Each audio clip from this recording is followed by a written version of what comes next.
കാസർഗോഡ് ടോട്ടോമോൾ മൈജിയിലുള്ള ബിൽഡിങ്ങില്ലേ അതിൻ്റെ ഉള്ളിലുള്ള നല്ലൊരു ജ്വല്ലറീൻ്റെ ഷോപ്പുണ്ട്.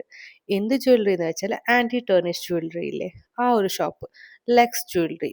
അപ്പോൾ ആടെ ഞങ്ങൾ ജസ്റ്റ് വിസിറ്റ് ആക്കിയിട്ടുണ്ടായിന്. നല്ല കളക്ഷൻസ് ഉണ്ട്.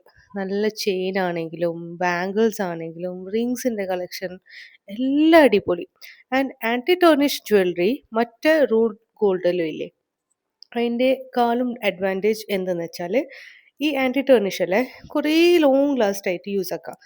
ലൈക്ക് വെള്ളം കൊണ്ടെങ്ങൊന്നും അതിൻ്റെ കളർ മാറില്ല. പിന്നെ ഡയറക്റ്റ് കെമിക്കൽ എല്ലാം ഉണ്ടാകുന്നില്ലേ, സ്പ്രേ പെർഫ്യൂം പോലത്തെ എല്ലാം, അത് കൊണ്ടാൽ കളർ മാറും. അല്ലാതെ വെള്ളത്തിൽ യൂസ് ആക്കിയാലോ ഡെയിലി വെയർ ആയിട്ട് യൂസ് ആക്കിയാലൊന്നും ഇതിൻ്റെ കളർ പോകുന്നില്ല. അപ്പോൾ ജെൻസിനാണെങ്കിലും ലേഡീസിനാണെങ്കിലും കിഡ്സിനാണെങ്കിലും കുറേ കളക്ഷൻസ് ഇവിടെ അവൈലബിൾ ഉണ്ട്. ഒരുപാട് കളക്ഷൻസ് ഉണ്ട് ചെയിനിലും പിന്നെ ബാംഗിൾസിലെല്ലാം. ആൻഡ് ഇയറിങ് ഭയങ്കര ഡിഫറെൻ്റ് ആയിട്ട് തോന്നി ഞങ്ങൾക്ക് അടുത്ത ഓരോ ജ്വല്ലറീസും. ആൻഡ് പറയാനാണെങ്കിൽ ലൈറ്റ് വെയിറ്റ് ആയിട്ട് നല്ല സിമ്പിളായിട്ട് ഇഷ്ടപ്പെടുന്ന യൂസ് ആക്കുന്ന ആൾക്കെല്ലാം ഇവിടെ വന്നെങ്കിലേ നിങ്ങൾക്ക് കുറേ കളക്ഷൻ കണ്ടിട്ട് സെലക്ട് ചെയ്യാം.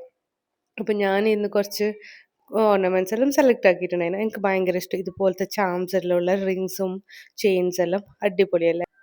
റോസ് ഗോൾഡിൽ വരുന്ന ഈ ഒരു ലൈറ്റ് വെയ്റ്റ് കളക്ഷൻസ് യൂസ് ആക്കാനും ഭയങ്കര കംഫർട്ട് ഉണ്ടാവും.